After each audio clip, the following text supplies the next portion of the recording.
এই জায়গাটা এমনি রিক্স, মানে এখানে গাড়ি ঘোড়া অতিরিক্ত অ্যাক্সিডেন্ট।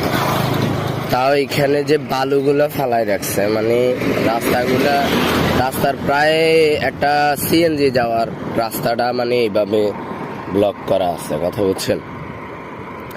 এখান দিয়ে মানে মানুষ বা গাড়ি ঘোড়া এখন যাওয়া আসার সময় খুবই সমস্যা হয়।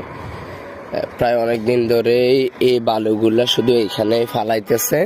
আর এইখান থেকে ওইদিকে দক্ষিণ কাজীবাড়ি, এই যে ওইদিকে একটা কাজীবাড়ি আছে, দক্ষিণ কাজীবাড়ির ওইদিকে নেয় নিয়ে ওইখানে মানে এখানে খালের পাশে ফালায়, তো খালের থেকে নিয়ে আপনার 5 দিয়া ওই যে জেনারেটরের দ্বারাই 5 দিয়া নিয়ে ওইখানে রাস্তাতে দেয়। কিন্তু এখানে রাস্তার যে অবস্থা, মানে বালুগুলা প্রায় একটা সিএনজি পরিমাণ জায়গা আপনার ওই ব্লক করে রাখছে এই বালুগুলা, কথা বলছেন।